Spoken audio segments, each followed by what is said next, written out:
Life always has to start somewhere, at some point in history, and with some people. So, where did you start? And when did you start?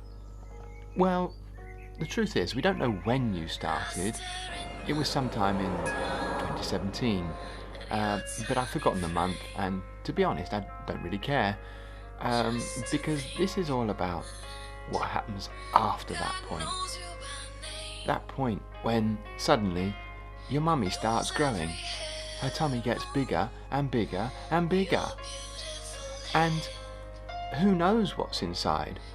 You could go to the doctors and have a scan and find out what is inside, but that would destroy the surprise, wouldn't it? So we kept it a secret. The one thing we did know is that more than likely you'd have 2 legs, 2 arms, a couple of eyes, a couple of ears, a nose.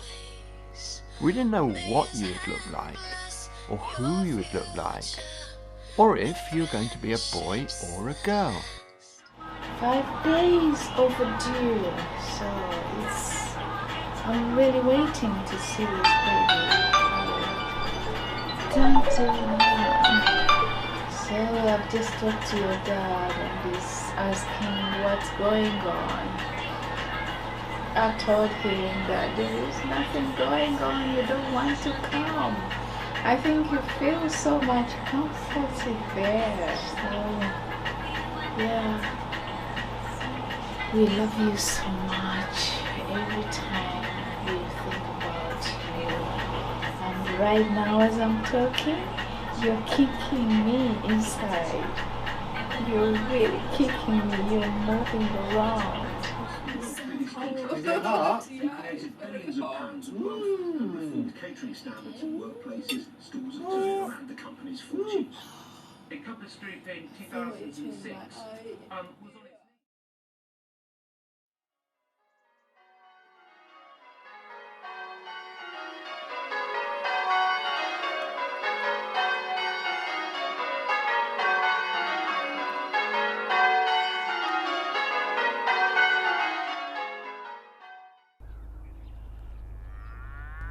Now, you were due on the 22nd of December. But eventually, when you were nearly 2 weeks overdue, and we'd tried everything, including curry, to get you to come out, we decided we must get you induced. Now, that's where the doctors at the hospital inject mummy to make sure she can go into labour. Now, that's all very scientific and well, it was a bit of a struggle, let's put it that way. So, after 24 hours of being in labour, eventually, after a long time, you decided to pop into this world. Yes, it wasn't quite a pop. It was more a scream, just like that. And there you were. Now, unfortunately, Mummy had to go off to theatre for some complications there, but we won't talk too much about that. Suffice to say, she was okay, and Daddy, that's me, was left on his own for a whole hour in the birthing room with you, who we now know is a boy called Nathaniel. Come on, Nathaniel, drink up. We'll make you a nice strong boy. Ooh, getting quite low, well done. So what do we know about Nathaniel? He does like milk, but only his mummy's milk. And he does like to sleep, which is fine with me and with your mum. So that's what you did until we finally left hospital. And when we finally left hospital, we went home, to your home. And that home is in Dorking in Surrey. So, that's where things really start. on your first day home, I took you out for a walk. Not a walk as most people go for a walk when you're using your 2 feet, because your 2 feet don't work yet. No, I was pushing you in your buggy, and we went up on the Nower, which is a small bit of woodland only a few minutes from where we live. On the Nower you went through trees, you saw dogs, and you had fresh air, which is the most important thing in life, to be out in the open air. Me and your mum think you already know how to cycle. Look at this. We call it cycling to the booby cafe. That's when you want to have some food. The next very important trip that we had for you was to the registry office. And that is a very important trip indeed, because we register you with the local government just so that we can prove that you exist. We draw up a birth certificate, and then you carry that with you for the rest of your life. You decided to celebrate because you knew you existed, so you asked for a drink of milk again.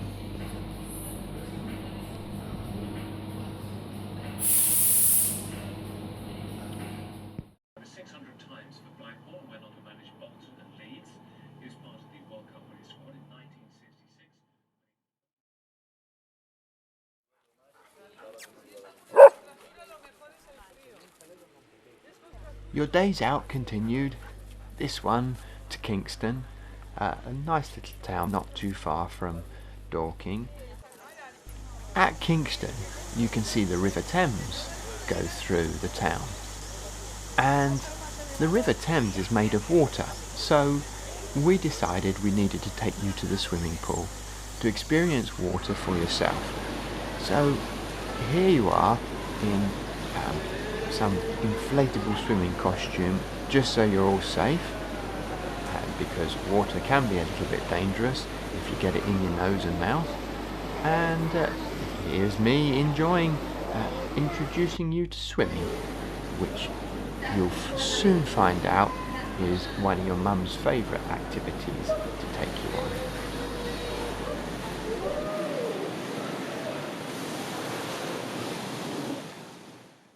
Now you're 3 months old, you've started to engage a lot more with things around you. And people too. You smile, you wave your hands and feet around as if you know what you're doing. But you don't, not yet.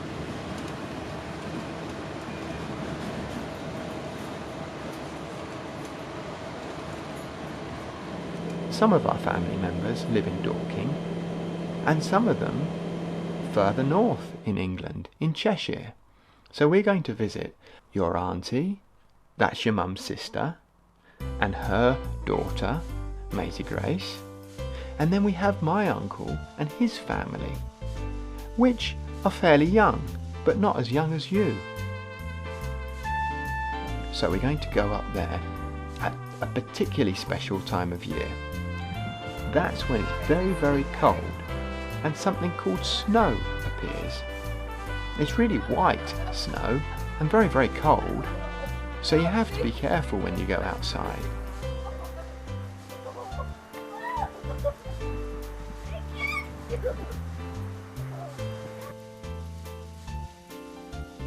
You've got to wrap up in a warm coat, hat and gloves, and make sure you don't get too cold. But it is a lot of fun.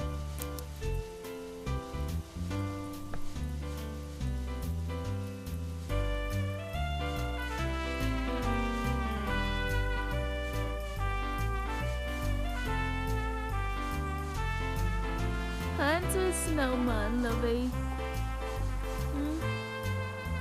Now you're fast. Now winter, with all its snow, soon gave way to spring, which is much warmer, and you'll see that the trees have regained their leaves and turned green again. Now here we decided to return the favour, so your cousin Maisie Grace came to stay with us for a week, and on one of those days we went for a long, long walk. to Denby's vineyard. Denby's vineyard is where they grow grapes. And grapes are fantastic to eat, really tasty. But they can also be made into wine. And wine is a drink for adults, not for little people like you. Because when adults drink wine, it makes them silly. However, you're young and you're naturally silly, so we don't need to give you any of that. You can explore that when you're old enough.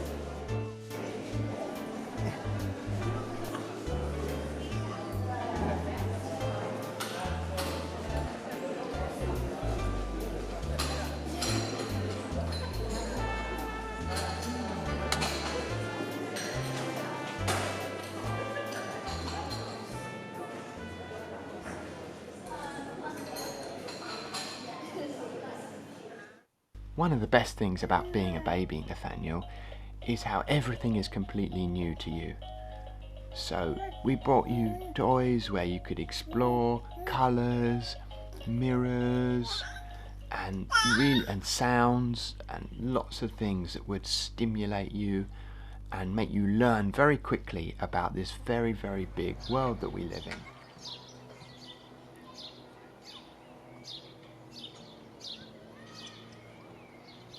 You can't stay on your mother's milk forever, so soon we began to introduce other foods to you. These included dried mango, strawberries. Oh, you love strawberries. They're probably your favourite. Potato, mashed up, sweet potato, and pureed apple and other types of fruits. You really began to enjoy your food, and now there was no turning back.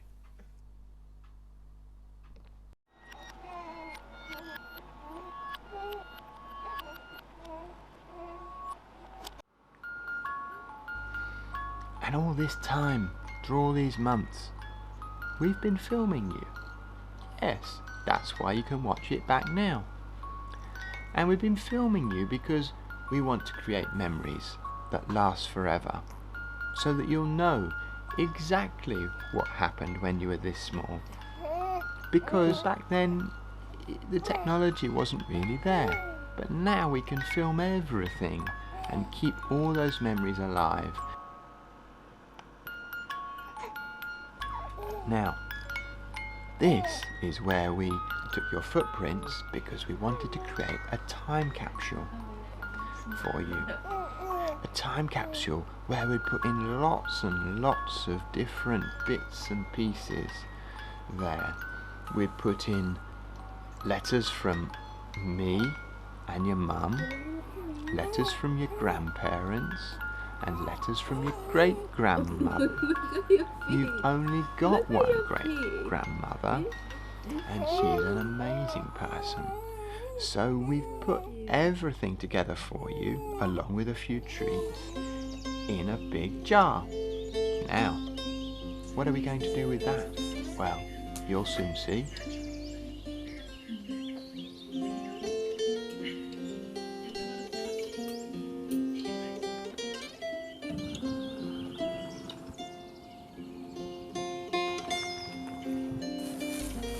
We went on a very long walk on the day that Prince Harry and Meghan Markle got married. Now, Harry is the prince and the son of the Prince of Wales, and the Prince of Wales, his mum, is the Queen of England, and that's the country that we live in. So Harry found himself a princess, Meghan Markle, who's an actress, and on that day we thought it would be fun to make some crowns for you, just so you experienced what wearing a crown would be like, and we could have some nice pictures of you and make it a fun day. Because sometimes that's just what you gotta do. You just gotta make up your own fun and have it. Now, I decided that we needed to bury this time capsule deep in the ground. However, on the top of Headley Heath, it's all flinty. So, I had a bit of difficulty digging down deep enough. But the plan is, in 10 years' time, when you're 10, me and you and your mum will go back and dig up your time capsule and find out if Werther's originals survive 10 years underground, and whether or not a jam jar is tight enough to keep the rain out so your papers can be readable. The letters, that is, that me, your mum, your granddad, your grandma, your great-grandma all wrote. So, fingers crossed it all works out.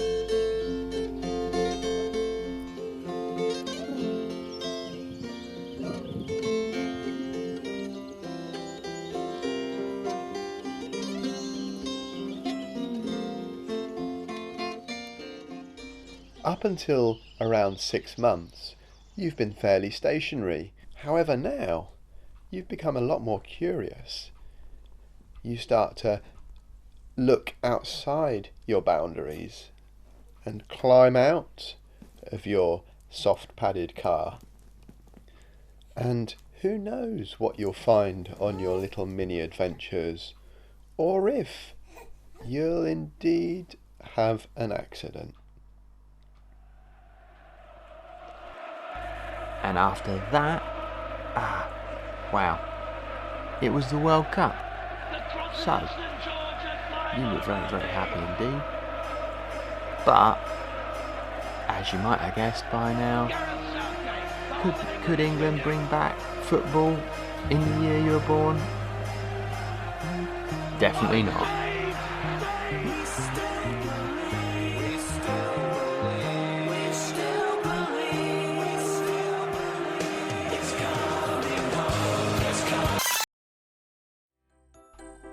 Whatever happens in life, Nathaniel, don't forget to have fun. And sometimes just remember that the simplest things in life are very fun and can be repeated over and over again, like blowing bubbles, or something similar, like jumping and splashing up and down in a puddle. These things are timeless and will provide endless enjoyment for you. Wow, we must draw this video to a close. Has all that time gone? Yes, here you are at 8 months and you're getting stronger and stronger every day. Look at that. You can pull yourself up in your cot, so you've had to lower the cot so you don't fall out. And, most remarkably, you've begun to say something. That's it. You don't know what you're saying though. That will have to wait for another video.